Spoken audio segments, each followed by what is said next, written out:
what happened to my sister? How could somebody do this to my sister? Imagine you're a mother, discovering your daughter under attack at home. He looked at me as he reached for the biggest butcher knife on the counter, and he said, "You're next." It was someone that knew her and passionately wanted to hurt her. One of my daughters said, "You think Dad could have done this?" We have an eyewitness to the incident. We have the blood left at the scene. All the information was just right there. Why couldn't they identify the mystery man for nearly a decade? Finally, a breakthrough, using hypnosis to recover lost memories. No one ever expected him, and he was right in front of us the whole time. Nice to meet you, I'm Justin. Nice to meet you and Jody, right? Yes. Now tape never seen before as we take you inside the investigation. She says, "Oh my gosh, Diane, you're not going to believe this. His picture matches up." Two mothers squaring off. One daughter a victim, one son the main suspect. I didn't do this. 0%. 0%. He's such a good man. He's so gentle. Well, I'm sorry. He's not. So much hinging on a cutting-edge DNA test that turns a drop of blood into a photo. There's no evidence putting him in that house. Why would your DNA be there if you didn't do anything here? There was unknown DNA evidence that actually excluded Justin Hansen. Tonight, which mother's instinct will be right? You don't believe that you are guilty. No, I know I'm not guilty. I don't have to believe it. I know I'm not guilty. Good evening, I'm Amy Robach, and this is 2020. David is away on assignment. Reporting tonight, Matt Gutman. It's been said that our lives are built one memory at a time. No experience ever really gone as long as we remember. But at the center of this story is a memory that was lost. Here in Albuquerque, New Mexico, in 2008, life for 17-year-old Brittany Marcel was as carefree as the sky over the city's annual hot air balloon fiesta. She lived in this house with her single mother, Diane, one of 7 siblings. Tell me what life was like 2008 in your house in Albuquerque. I had, at that time, 5 kids living with me. 2 were on their own, and it was joyful, a beautiful family, and a lovely life, and I couldn't have asked for anything better. Brittany fell right in the middle of her boisterous family, number 5 of 7. Kathleen Gwynn and Alicia Marcel are 2 of her older sisters. She had a great personality. She would talk to anyone, very outgoing. Everyone knew her for her positivity. I know it's like a cliche to say, but she was going places. She had dreams and goals, and she was taking care of them. One of those dreams, more modest job at the local mall. She worked at a sunglass icon. She could sell a pair of glasses and talk somebody into buying 3 or 4 more.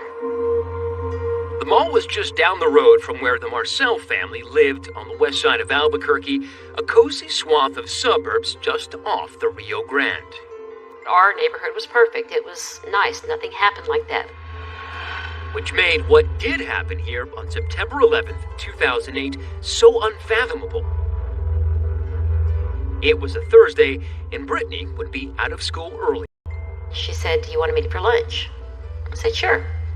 "Where do you want to go?" She said, "Let's just meet at home." "Okay, fine." And you called her as you were driving home. I did. There was no fear in her voice, nothing. Everything was normal. Minutes later, Diane pulls into her driveway and walks into a terrifying scene. I unlock the door, and I see this guy with a shovel, and she's over here to the left at the bottom of the stairway, bleeding, and I thought, really, she was dead. Diane can't believe her eyes. Her daughter lying on the floor, beaten and bloodied. Her purse, shoes, DVDs are scattered just inside the door, dropped as she was hit on the head by a man wielding a shovel. But the assailant was right there, He was right standing there, over and her. he looked at me, and he... And you made eye contact. Right. He turned around, and he had the shovel in his hand still. This guy takes off, and he heads to the kitchen, and he looked at me as he reached for the biggest butcher knife out of the knife block on the counter. And he said, "You're next." Diane runs frantically from the house, screaming. A neighbor on the street comes to her aid as she dials 911. What is your name? Diane Marcel. I said, "My daughter's been beaten, and the guy's probably still in there." I'm afraid that he might be in there. Oh my gosh. This is a life-death situation. Can they hurry? Even before police arrive and unaware the attacker escaped, Diane is running back into the house with that neighbor, desperate to save Brittany's life. Can you tell me, please? I'm so afraid. The entire course of your life changed It in did. 7 minutes. It changed everything. Is your daughter breathing right now? She's breathing but moaning. She's going to lose consciousness. Please, there's blood everywhere. Her face was already swelling. Her head was swollen already from the beating. Her arms were bruised. And she was moaning. We had a homicide call out. There was an individual on the west side that was attacked inside of their house. Jason Morales was a detective on the case. He's since retired from the Albuquerque Police Department. So myself and the other homicide detectives responded to the scene. Brittany is whisked away in an ambulance. Knowing how unreliable eyewitness accounts can become over time, detectives want to... I told them he's either a dark Caucasian or a light Hispanic. I said he was probably 5'7" or, 5'11" in that range, probably in his 20s. It was somebody that she'd never seen before, somebody she did not recognize. Is the image of seeing this man seared into your memory? It is. It is. Investigators assess the scene, trying to determine what actually happened. The entire house had not been touched, so we kind of ruled the burglary out right away. It seemed like it was more personal. Detective Morales collects the weapons left behind by the attacker. He had the shovel that he was holding when Diane walked in. There was also duct tape at the scene and a knife. And there was something else that attacker left behind. He needed to get out of that house right away. The suspect actually went through a large living room window instead of exiting out of the sliding glass door. He cut himself, leaving his blood. One perfectly round drop of blood. A calling card inadvertently left behind by whoever did this. They had his DNA. Now all police needed to do was find the guy. As Diane rushes to the hospital, the rest of the family gets word. When we saw her, we realized how very, very bad it was. There was severe brain trauma. They said that she did try to fight him off because she had severe bruising on each arm at the upper part. Her left wrist was broken, her jaw was broken. And when we finally went there, just like drop. Like, this is Brittany. No. Her head it was like a huge balloon. Face swollen, bruised, battered. I had that terrible feeling because when the detective came, he said he was a homicide detective, and I was like, no one thinks she's going to make it. That detective needs Diane's help again. Now we need to go down the station, make a sketch.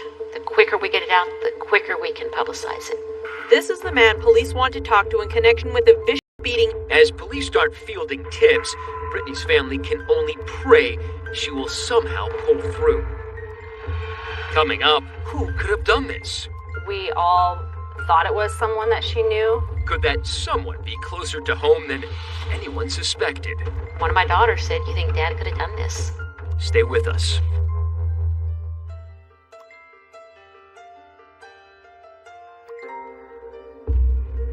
On a clear September day in 2008, here in Albuquerque, New Mexico, 17-year-old Brittany Marcel was walking in her door when she was brutally beaten on the head by a man with a shovel. As detectives at the scene are peaked, they place her in a medically induced coma for 2 weeks. But she does wake up. This is Brittany Marcel today. She's now 27 years old and says when she came to at the hospital, she had no memory of that terrifying day. Was it scary not being able to remember anything? It was scary after they told me what had happened. So you at first didn't know why you were in the hospital? Right. I thought, I was in a bad car accident. They're like, that's far from what happened to you. You were beaten traumatically with a shovel in your house. It was hard to take in. Very. They had to go in and remove part of the lower left temporal lobe of her brain. It's about a nickel size. And they removed 4x3 part of her skull. Wow. Implanted that in her abdomen. Right. That's a pretty big size chunk of the skull. They cut her abdomen open and put it inside of her abdomen. It was fractured when they put it in, and it healed inside of her abdomen. So she had to wear this helmet. Eventually, doctors would put the piece of healed skull back in Brittany's head. They cover the mirrors in her hospital room, afraid of how overreact to her own reflection. Her close-knit family spends every waking moment at her bedside. We tried to get her out of bed, and seeing her in the wheelchair, and she was drooling all over herself. I was like, what happened to my sister? I'm pushing her in a wheelchair and she physically cannot keep her head up. How could somebody do this to my sister? What was it like to see your daughter have to learn the things that you'd already taught her when she was a toddler? It was very difficult. Eating, walking. You cheer her on, you can do it. But I was like a kid, like a baby again. What were the doctors telling you? That she was going to have memory loss. And it could be long-term, it could be short-term. Just don't get your hopes up too high. But hope is all the family has to hold on to. That Brittany can somehow recover physically and maybe recover memories that could lead to a suspect. Meanwhile, detectives still have that single drop of blood. They run it through the National DNA database, hoping for a match, but no luck. As the months pass, friends and family put up billboards and turn to the media for help. The person that did this to Brittany has still not been caught. We wanted to let people know that he's still out there. The tips came coming in. I'd call the detective every day, and the reward fund was going up, and nobody.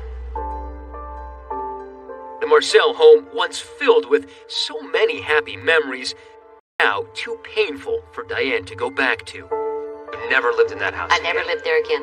I couldn't do it. There was no question. Instead, she splits her time between her on the case.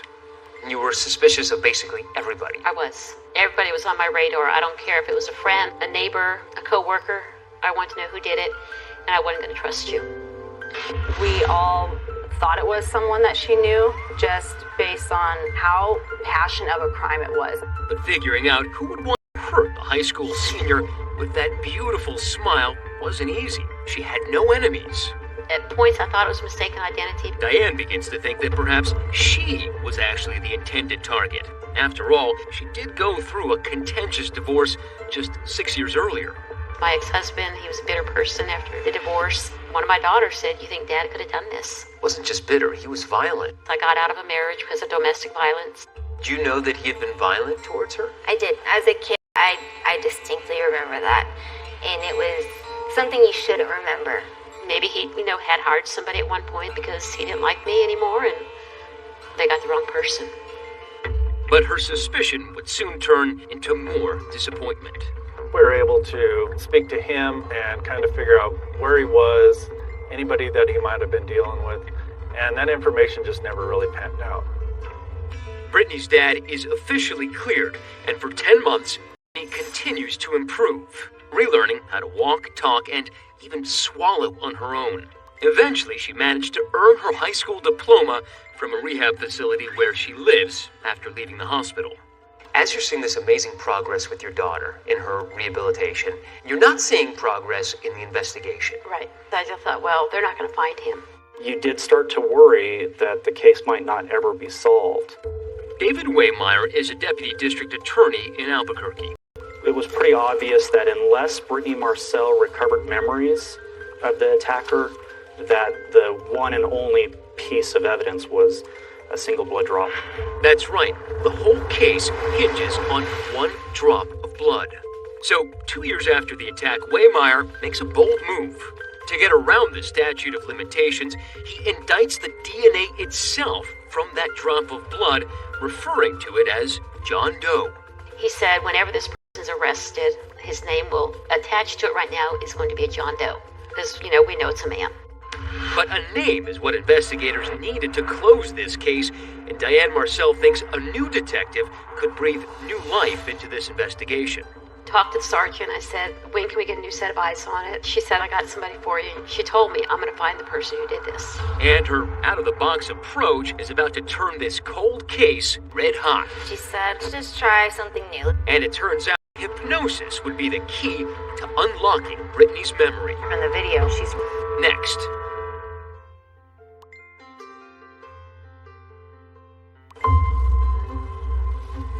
With her daughter's memory of her attack still a black hole and the original detective retiring, Diane Marcel calls the sergeant in charge at the Albuquerque Police Department, pleading for a fresh set of eyes. She said, let me think about it.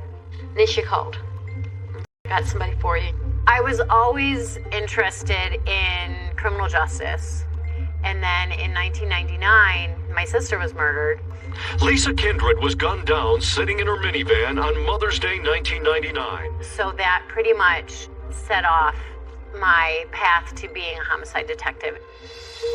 Detective Jody Gonterman has been with the Albuquerque Police Department for 17 years and has a reputation for being relentless. And the first moment I met Jody, she told me, I'm going to find the person who did this. Kind of have a little OCD. If I have something that needs to be done or finished, I have to complete it. And right off the bat, she has an unusual suggestion. Something her department had never tried before. I wasn't so convinced that her loss of memory was due to brain damage. I thought it could have been that she was suppressing the traumatic memories that she had. She said, let's just try something new. How about she undergoes hypnotherapy? Hypnosis. Meet forensic psychologist Dr. Leon Morris. He hypnotizes some of his patients to unlock repressed traumatic memories. That was literally the first time you met her. Absolutely. It was while the camera was rolling. All of my contact with her is on the video. Tell me why you're here today. Let's see, it was an attack about almost 6 years ago. Brutally beaten on the left side of my head. Do I remember any of that? Simply no. And you didn't know in the beginning whether or not her memories were recoverable. I knew she had quite a bit of brain damage, and I assumed that, a lot of it was gone. But in the interview, she talked about going to college. What was your grade point average?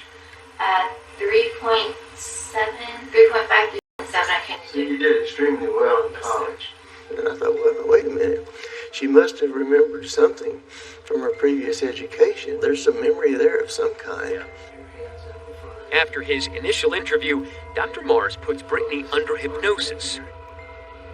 This is the moment Brittany begins shaking as she relives the attack. Tell me what's happening.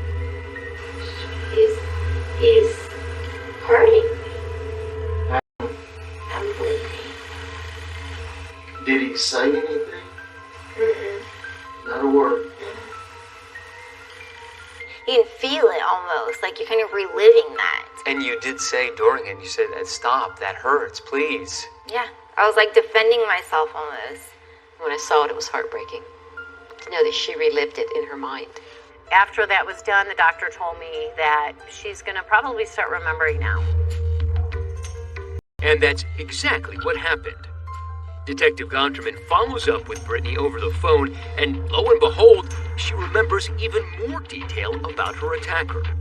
He was a tall guy, and from what I remember, but I did not see any tattoos on him unless they were like underneath his t-shirt. Do you remember if his shirt was long or short sleeves?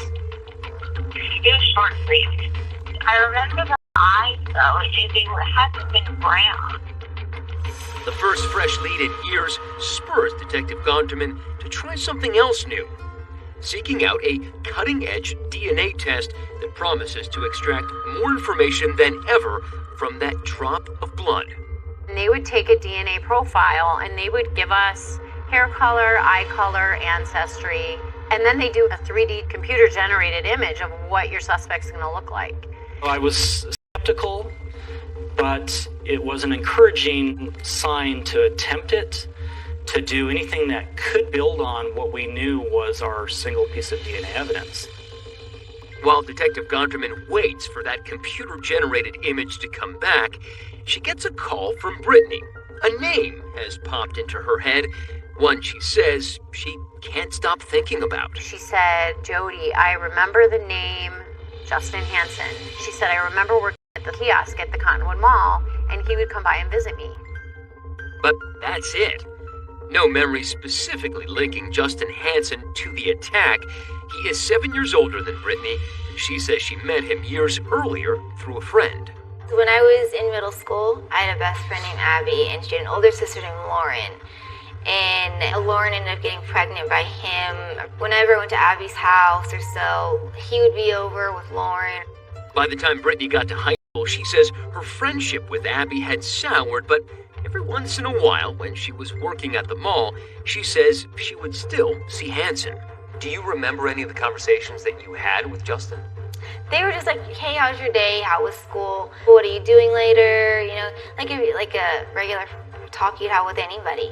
I actually didn't think really anything of it. There were so many names. But then that DNA-generated picture comes back, and it's a bombshell. I thought, wow, it looks so much like him. She called with the news. She says, oh my gosh, Diane, you're not going to believe this. His picture matches up. And they indicated a high likelihood that the suspect would have either green or hazel eyes, a fairly unique eye color. A unique eye color that just happens to match Justin Hansen's. So at that point, Justin Hansen did jump to the top of the list. Coming up, detectives have a suspect, but there's a problem. He seems more like a proud papa than a predator. He didn't have criminal history. And no apparent motive, but they track him down anyway. Yeah, hi, how are you? You Justin? I am Justin. Okay. And play a clever game of cat and mouse. When's the last time you saw Brittany? Caught on tape. Next.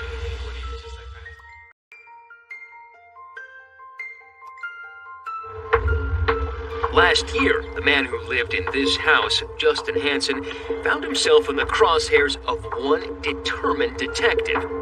That after Brittany Marcel remembered his name and a new kind of DNA test from that drop of blood generated a picture that looked an awful lot like him. Hi, how are you? You Justin? I am Justin. Well, Detective Brown and I, we went to the house. It's you and Jody, right? Yes.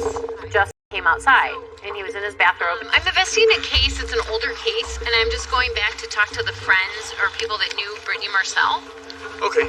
And so... The video you're watching is from a police body camera. Justin Hansen is at home with his wife and 3 small children. Well, none of them are in school yet. When Detective Gondraman shows up unannounced. He was very friendly. You know, he answered my questions. What did you hear that happened to Brittany? I heard that somebody attacked her and she could have been raped or something. I don't really know much though. At the end of the interview, when I asked him, can you give your DNA? He changed. Can I think about this and then come back and see you? When I asked Justin, have you ever been over to that house? Is there any reason that your DNA or your blood will be in that house? He said no. If you know 100% that you were never even in that house, there's no way that it's going to match any. Can I get your card though and come back and, just so I think about everything, talk to my mom? Up to that point, from 2008 to 2017, between 15 and 20 people had actually been interviewed as possible suspects. And all of those individuals had volunteered to give DNA. Here's my number. Mr. Hansen was the first individual that had refused or declined to give DNA. And ratchets up the pressure. We have some new evidence of 3D composite, and it does resemble you. And I would rather do this now before I put that out on the news. Yeah. Media. Like I said, just give me a day or so, talk to my mom and everything else, and I got your number. I'll give you a call right back. But after a week with no word, Detective Gondraman herself tracks down Hansen's mom, Doreen Shoemaker. We decided to do the same. If you follow the Rio Grande out of Albuquerque, you'll come to a place called Bosque Farms. This is where Justin Hansen grew up. My son didn't do this. 0%. 0%. How would you describe him? A talker. Justin is very friendly. He can start a conversation with a rattlesnake. Doreen says her son couldn't understand why detectives seemed so fixated on him. He asked me, should I be worried? I told him, I don't know, were you involved at all? And he's like, no. And I said, then you don't have to be worried. Did you ever ask Justin point blank, did you attack Brittany? Yeah, we talked about it and said no. And I know my son has never had a violent history. Even Detective Gondraman concedes that, at first glance, Justin doesn't fit the profile of a violent criminal. He didn't have a criminal history, but when I started looking into him, people would tell me stories about him that were, to me, a red flag. There was a report that I came across where he was a suspect in a rape. He boyfriend, and he had entered her home, raped her. I guess she decided that she didn't want to prosecute because she was drinking at the time. They'd been dating for a couple of years. She admitted that she had been drinking, and None of that actually discounts an allegation of rape, though. You can be dating someone and right. raped. No, I understand that, but she's the one that withdrew it. And she continued to date him. Hansen has also denied the allegation of rape. And there were other women from Hansen's past who tell Detective Gonterman they've never seen him be violent. There's a lot of cases that I've seen where you have the nice guy next door. He's the nicest guy. I never would have thought this. I think he fits into that category. But if that's the case, Doreen wonders if Brittany's mom, Diane, also saw the attacker. Why couldn't she identify him in a photo lineup? She said she'd never forget that face, and I know as a mom, I would never forget that face. Were you able to recognize Justin? No. He was my second choice. One would think that if you had stared down your daughter's seared into your brain like you said. Right, it was. But see, when he saw me, he looked and he went that way, and my eyes went down on his hands to find out what he was doing. And then I flew out of there. So you're saying that you didn't look at his face all that much? Not you were looking completely for at his whole face. body movements. Right. Which could explain why Justin Hansen doesn't exactly match the original sketch. But what about that post-hypnosis description from Brittany? Remember those eyes, though? They had to have been brown. She was really clear that, she saw the person, they had brown eyes. She knows they had brown eyes because if they'd had blue or green eyes, she would have remembered. Doreen points out that her son's eyes are undeniably green. She describes what he's wearing, does not mention tattoos, but he has short sleeve t-shirt on. Did he have tattoos in 2008? Yes. Detective Gonterman remains undeterred by these inconsistencies. She is convinced that Justin's DNA will prove he is the person who attacked Brittany, if only she could get it. We had to find it. So I met with some undercover detectives, and I asked him, can you follow this guy and get his DNA? He was at a fast food restaurant, drinking from a cup, and he threw that cup in the trash can. Those undercover officers then obtained that trash, including that cup, took it to the crime lab where it was analyzed. After one agonizing month, Detective Gonterman walks into a meeting with the crime lab analyst. She handed me a folder. I opened it up, and it was Justin Hansen's photo, and she put match on it. I jumped up, I started screaming, that turned into crying. I just couldn't believe it.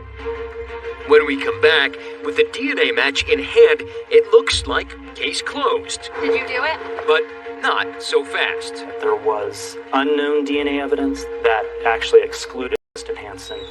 We knew that would be a problem. So would the charges against Justin Hansen ever stick? How did that feel? I was livid. Stay with us.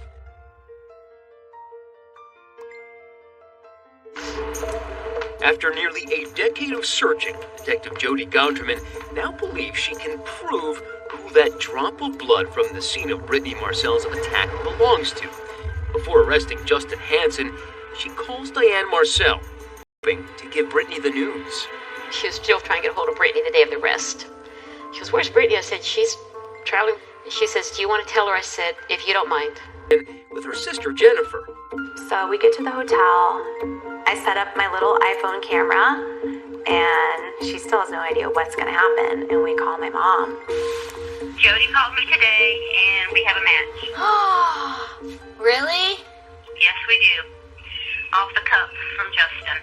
No way. That same day, officers tail Hansen, watching him leave the gym, pick up his children from daycare, and head to a grocery store. Spread your feet. And it is here that they swoop in to make the arrest. I don't know what the hell's going on right now. My kids are probably terrified. Detective Gonterman is at the station to meet Hansen. You feeling okay today? No. She tells him he's facing a laundry list of charges, including attempted first-degree murder, looking at the possibility of more than 50 years behind bars, and she has something else to say. Look at her, Justin. You did this to her. You did this to her. I didn't do that. You can deny it all you want. I know it's you now. I'm not asking, I'm telling you it's you. And Brittany said, well, they caught him, so he's just going to go away forever. Like, that would be really awesome. But that is not the justice system. A week later, the father of four is in a packed courtroom for a bond hearing. There are supporters on both sides. Although they're no longer together, his wife Alyssa does something you don't hear every day. Sing the praises of a man she's divorcing. Justin is probably the most selfless person I've ever met in my life. She goes and testifies that he's such a good man. You know, he's so gentle. Well, I'm sorry, he's not. But with no criminal record, prosecutors fail to convince a judge that Hansen is enough of a danger to be held in jail without bond. Mr. Hansen, do you have anything to say to Brittany and her family? Do you have anything to say? Did you do it? He was let go. How did that feel? Livid. I was livid. Brittany says that even though some of her early recollections of the attack may have been inaccurate, today she says she remembers the whole thing. I unlocked the screen door and I heard that big jolt on the back of my head. And I turn around like, Justin? Like, why, Justin? Why? No explanation. So you actually remember saying Justin, why? I remember that distinctly. But prosecutors know the accuracy of these memories will be challenged, and that isn't their only problem. We were also struggling with identifying a motive. To come up with one, Prosecutor Waymire zeroes in on the fact that Justin's number was found in Brittany's phone. It's his best. The theory would have been that Justin Hansen was essentially stalking Brittany, even if nobody really knew it. But there's little actual evidence to support that theory. And when Detective Gonterman calls Brittany's best friend from 2008, Justine Baca, she says she's never heard of Hansen. I have no idea who that is. Okay, and she never mentioned the name Justin? Okay. Because, like, you know, our names are so similar. It always sticks in my head when I meet somebody that knows a Justin. She's like, I have never met this guy. If Brittany was hanging out with him, she wasn't telling me about it. Justin's mom says the reason for that is because her son never stalked Brittany and isn't the person who attacked her. If somebody has that kind of violence in them, you know, you think if they can go a whole decade and it not come out again? I don't think so. Justin was staying out of trouble. He knew that if he got arrested and his DNA was going to get in the database, that he was going to get caught for this. So what about that DNA evidence that seemingly puts Hansen at the Marcel's house on the day Brittany was attacked? What do you make of that one drop of blood? How did it get there? I don't know. I do know that they also had DNA in the house on both weapons, and it doesn't match Justin. There was unknown DNA evidence that, in addition to not being Justin Hansen, it actually excluded Justin Hansen. They have zero evidence that he was ever in the house. So the only evidence they have is that one drop of blood, and you're saying that's outside of the house. They can't actually prove that he was in the house. Correct. Doreen Shoemaker believes additional testing on those weapons could exonerate her son, but that can never be done. Back in 2015, when that original detective was preparing to retire, a clerical error led to the destruction of almost all the evidence in the case. That included everything from the shovel, the knife, the duct tape, a lot of the other DNA evidence and blood swabs. It was an accident, I'm sure. It was a mistake, but it happened. Luckily, the DNA was not destroyed. One more challenge prosecutor David Waymire will face before a jury. But Doreen Shoemaker says it isn't just those 12 people who should be concerned that the wrong guy could be taking the fall. I feel for the Marcells. I couldn't imagine being in that position. I know that Brittany suffered a lot, and I would think that they would want to be 100% sure There's no evidence putting him in that house. But Prosecutor Waymeyer says the evidence just outside the house, that drop of blood, is enough to convict. There is no explanation for that can be reasonably offered, other than the fact that that was left at the time of the attack by the perpetrator himself as he broke that window and fled. You know, memory is really fluid. Are you certain that it's him? I'm 100% positive it's him. Coming up, just as the case heads to trial, a twist that changes everything. I get a phone call from Jody. My first thought was, this guy's gone. Thought he bailed, he skipped town. But Justin Hansen hasn't skipped town, and you'll hear from him only here, next.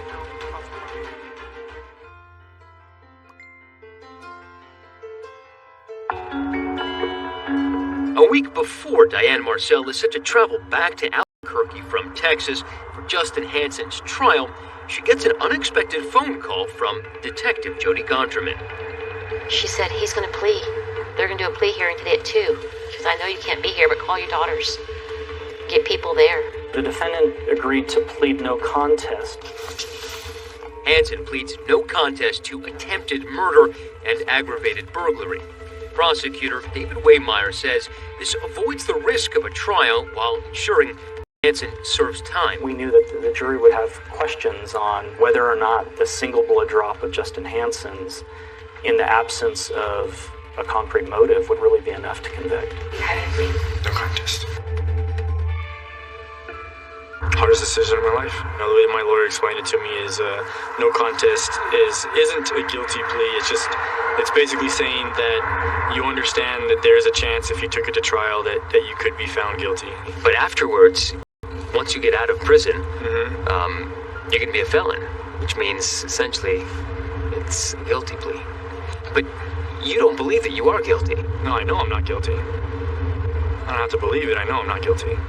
Hansen continues to insist he is not the person who beat Brittany Marcel to the brink of death. Did you take that shovel and batter Brittany Marcel on the head with it? No, I did not. You were not in that house? No, I wasn't. Was it you who jumped through the window? No. So why didn't you fight it? It was hard. It just seems like everything just kind of stacked up against me. He says rolling the dice on up to 50 years behind bars, away from his children, was a gamble he just wasn't willing to take. I'm most concerned about not being there for my kids. You know, I love them to death, and so thinking about not seeing them, you guys, it's scary. As part of his plea, Hansen now faces up to 18 years in prison. A judge will make the final decision next month. Until then, basically a free man. One the Marcel family says they can't seem to escape. Just last week, Hansen was back in the news when Brittany's sister, Jennifer, ran into him, capturing this video at a baseball game. Hansen's baseball night was approved by his pretrial services officer. He can show up anywhere, and we can't do anything about it. Detective Jody Gondraman says that's about to change. She's hoping the judge will give Hansen the maximum sentence. I think he's really convinced himself that he can fool people, and we know that it's him. He still hasn't admitted that he beat Brittany. No, he hasn't. Why can't he give her an answer now? Why he did it? Do you still want to know that? I still want to know. It may be a lie. I may not be able to believe it, but I want to know. As for Brittany, after a decade of fear, she's ready to move on. To people watching this, what message do you want them to come away with? That you can survive. I think if you have a strong mindset into what your next goal is, you can get through it.